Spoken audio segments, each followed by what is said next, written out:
Hey everyone, we're back at the HubCast with me, Michelle Craig, and we have Phil Meekins with us here today. Hi Phil. Hi Michelle, how are you? I'm good, thank you. You? Oh, yes, marvellous. Cool. So Phil is from Scam Advisory, and he is a new startup, so he's going to let us know everything about what it is that he does and what it means. Okay, over to you. Wow. Oh, hello everybody. I'm Phil. I am living in Peterborough. Been here for many years. Originally from Leicester, but we settled in Peterborough many years ago. My background is everything in IT. You name it, I've been there, seen it, and done it. And I've definitely got the T-shirt. Recent kind of claim to fame and kind of where things have changed for me is with COVID-19. So I've been, as I say, done many areas of IT, and I worked for AstraZeneca back in 2019, and just before COVID-19 actually hit. And I was part of the task force for AstraZeneca to help them build and develop the vaccine. Okay. So I'm the guy that built the AI for AstraZeneca to develop and deliver the COVID-19 vaccine. So that's my kind of claim to fame. Yeah. And things lead on from that one. It's a long story, but the short version is, unfortunately, all of that team, 2024, were made redundant. So we moved on into different areas and things on. And I just look for opportunities for what I love and what I'm quite passionate about. And one thing I am passionate about is helping people. Supporting people. I've been a mentor for many years in undergraduates from university, teaching them computer science and so on. Yeah. And I just thought I needed an avenue to use my skills, my experience, and something happened. Quite bizarre. So 2 years ago, my neighbour had a call with BT about a problem. They solved the problem, and then a couple of weeks later I got another call from BT, but this, unfortunately, this lady in her 80s didn't figure that it wasn't the same kind of people. Yeah. Cut a long story short, 3 weeks, almost lost nearly £300,000 of her life savings. Wow. And the only way that was resolved was basically she had a problem with the computer and said, I'll go and see my neighbour, and they tried to persuade her not to engage with anybody else. Yeah. But she said, I'm going to go and get Phil will help. Within 10-20 seconds, what are you doing? And I put the phone down, pull the cable out, and give her some education, and that problem was solved. But she did get more calls over the weeks and stuff like that, but she'd understood that just don't take the calls. But at that time, it didn't twig. Nothing kind of said to me, you've got something here. And I've always, I've worked in church, not worked in church, I've been to churches and community centres and talked about, I'm a Welland Community Centre tomorrow, helping them out with local residents. So the Welland Community Centre are kind of relaunching, and they're helping less tax savvy people learn about computers, do CV sessions and so I'm going to go help them with that one, teach them some cyber stuff. Yeah. But what really drove it home to me was last year somebody tried to scam my own daughter. Oh, really? And they picked an IT person who has lots of skills, and they picked the wrong person. Yes. So I spent 10 days tracking them down, getting them shut down, spoke to numerous people, and there wasn't really any help or any real support, or, to be fair, in air quotes, nobody cared, which is quite bizarre. And within 12 days, so 2 extra days, I managed to find a counsellor in Southend. Some of her people had also received a similar kind of thing. Long story, and it probably might be worth doing another recording on that one, because that story is quite amazing.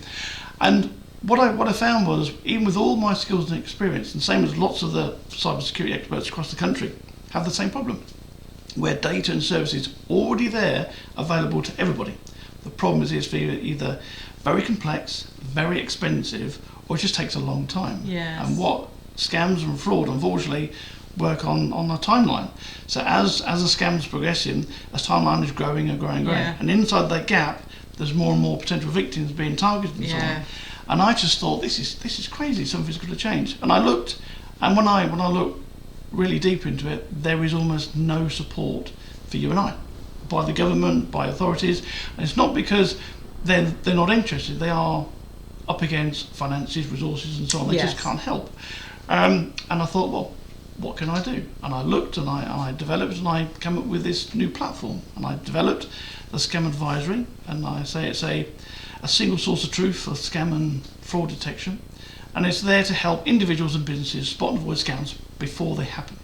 So it's really sitting on the edge what information do you have, what information have you got access to, and that things like an email's come to you, or you found a new online website, or you've got a phone number, or something that you're unsure about, put it in, and it will do its near best to work out whether it's you can trust it or not. Yes. Unfortunately, new laws are coming in, so we have to be careful on how we position something that's not trusted. So we can't call people scammers. We're not allowed to do it anymore. We call them criminals, which is what they are. Yeah. And that came about through a relationship that I've newly formed with Trading Standards. So I'm now an authorised and approved organisation and part of Trading Standards.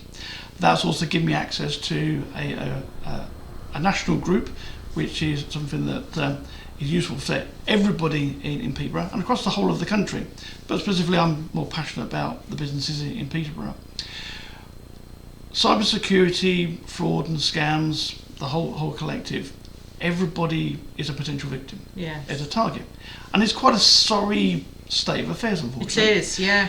And I don't like seeing people put at a disadvantage.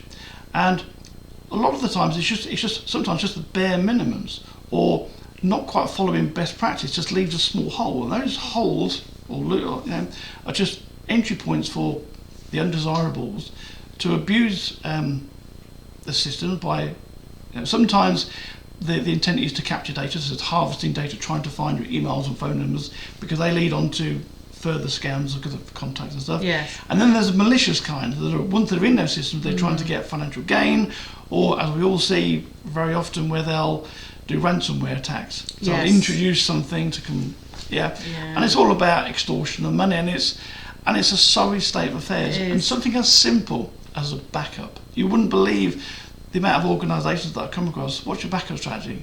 We put it on the cloud. It's in your account. There's no separation, and if you can get into one end, you get and little things like that. And I'm quite passionate about this. Yeah, you can tell.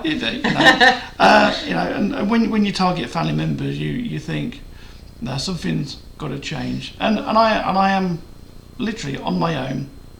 I'm a one-man band. I'm a solo entrepreneur, and I'm just trying to make change, not just for this country, but for the world.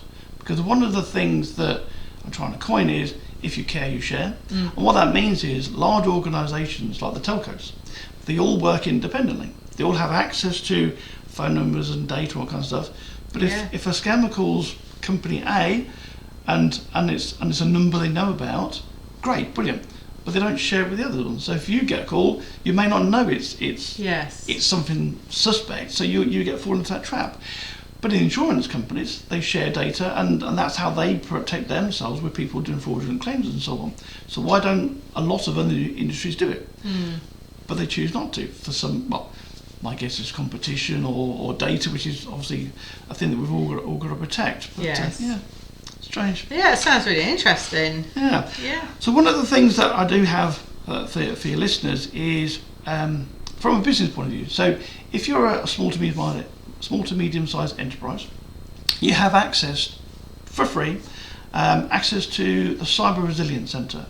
So that is a police-led initiative, and they use university students that are going through their training, and they will deliver those resources to businesses and talk to you about cybersecurity and making people aware and stuff like that. And that is completely free of charge. So we have some documents. Not going to show them, but we have things like the cyber scams from Resilience Centre and their documentation. Their documentation is underwritten by GCHQ. So we're talking about the highest level of security practices that are available to you and I and to businesses. And these practices are there to help. And the more awareness that people have, we're hoping that they'll go, maybe we should make change. Yeah. Maybe I should have another look at that one. And it's those second looks that do an awful lot of good. Well, good. Small changes, huge impact. Yes. And that's the important thing. It's a wonderful situation I'm in, but there is very small. It's a very small community. There's hardly Yes. anybody doing what I'm doing. Maybe we should, just thinking about it while you're talking, maybe we should think about you coming in and running a little workshop Yeah, here and get some absolutely. people in and just, Yeah. explain a bit more Yeah. about that as well. Yeah, it's a community thing. You've got lots of IT people related, and it's worth doing something even wider than that, of having lots of security or IT people together. People can feed into that whole hub Yeah. and learn, because it's not necessarily just cyber security. It's other elements of IT that Yeah. Yeah, that definitely we can do that. Some stories which are always nice. Yes. So, being in the industry I am, and I'm quite a good. I'm good at knocking on doors. Okay. Trying to get people to listen. Yes. And unfortunately, the way I'm doing things, I'm doing it all for free. When I say free, I mean for you and I, as individuals living in the UK, you have access to the systems and services that I provide free of charge. Sorry, businesses, if you want to get involved, there is some charges, but it is very, very minimal. But I am unusual in that I want to focus on the end customer, the end user. Yes. That's where my passion is. There are many organisations that will help you on the business side, but if I can't help you and I and make us aware, it doesn't matter what happens upstream. Yes, yeah. We got it. Yeah. So if you get a phone call from somebody you don't know who it is, put the phone down. But unless you know and you're aware, and the thing about scammers and fraudsters and con artists is they don't care who they target. No, they If certainly they can don't. target 1,000 people and get 1%, that's okay. Yeah. It's a shame. So I get calls and contacts with. I actually had one last night, which was quite interesting. So we got a gentleman in Nepal who's a cinema photographer, and he's just starting out his career. He's been doing it a few years, got his qualifications, and he wants to do something big. And got an inquiry online from somebody in another country. Won't say it is, because that's the ongoing investigation. And basically, and this is happening quite a lot, and that is people are making people aware of an event or a conference or that, and getting people excited about these things, and parting money or doing or giving things. There's no end goal. But this particular gentleman had been persuaded to travel to another country at a significant cost, had to rent a lot of equipment, went to a hotel, had these conversations with people. While they have the conversation, all of their equipment was stolen. Oh, wow. And it's like, oh my goodness. and it is crazy. So one of the things on the back of that is, if you are going to a meeting in a different country or in a long distance, or you're going to a conference that you've not heard about before, just take another look. Yeah. Anytime somebody says it's going to cost you this amount, Yeah. just That's something to think about straight away, I think, isn't it? It's not to say that they're all doing it, no. but all it takes is one. If you've got a large-scale conference in the Excel Centre in London, could attract 10,000 people. Yeah. But if you've got 1% 10,000 that part of money, that's significant, and it's devastating. I could go on and talk about this for hours, but I won't. But some of the things I thought was important to let the viewers know is you're not alone. That's the biggest thing, and the message I want to give people is one of the biggest things about scams and frauds and the victim side is a lot of people suffer in silence. You don't need to suffer. If in doubt, always shout out. Nobody's going to be negative to you. We all make some. We've all clicked on emails we shouldn't have done. We've all done something, I'm sure. I've met brain surgeons that have been scammed. It doesn't matter who you are. Yeah. But some of the things that happen, I've just got to stop. So there's a few scams that I just wanted to mention, and I thought they were useful. One of a big scam right now, and we've seen this in the press a lot, is one-time passwords. You've seen it one-time, yeah. So a common example is you'll get a phone call from somebody who's got your number, and they'll say to you, "Oh, hi, I'm from such and such company," and then there's massive organisations in the UK that people use almost on a regular on daily basis, and the way it works is if you forgot your own password, you can go to these services and you do password reset, and you get an email. Click on the email, or they'll send you a code to your phone, and it's the code that goes to your phone is the trap. So you'll get someone say, "Hi, I'm from company A. We've seen some activity. We're unsure about it. We are here to help and protect you." And they bring you into this. We are here to help, and you think never of it. And it's not an uncommon practice for some organisations will do. My own hosting company, if I raise a ticket with them about a problem, when I engage with them, they send me a code and I feed that back to them, and that's how I prove I am. But if I do a password reset and I'm sending a code to your phone, if I know what your phone number is and I have access to it, I can call you up pretending to be the company. They do a password reset, you get a code, that's your authorization for them to deal with your account. Naturally, what it is, you just revealed and released your account to them.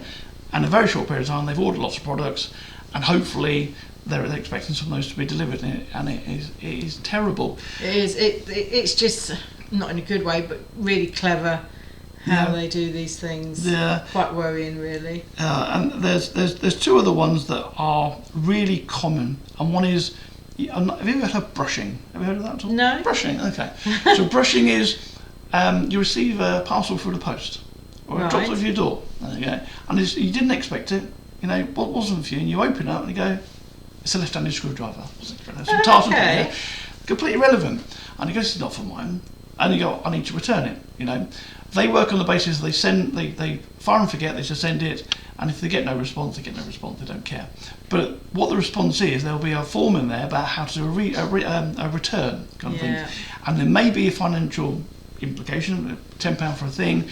What they're trying to get you to do is one of two things. Either A, go to the QR code and scan it, and they'll present you to a page that you're feeding your details in there. And that's called data harvesting. Or the form that you fill in is presenting your information. So if you receive something through the post that you would not expect in, my advice is, if you know it's a trusted company, contact that company directly. Always contact the company directly. Don't use any documentation you've received. Do your own checks. Google is a good resource for the phone number, email kind of thing. If you've got an account with that company, use that. My advice, put it in the bin. That's what I would do. But don't get caught into revealing any information on things you didn't expect.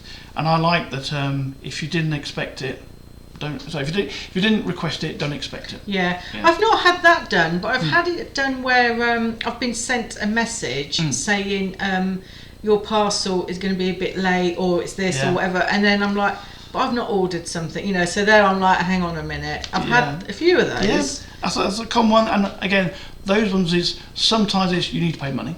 And that cash a lot of people are. But a lot of it is fill in the form, and they've now got your name, and there's a link to your name to your phone number, because sometimes they've only got your phone number, so now you've released your name, your address. That happens.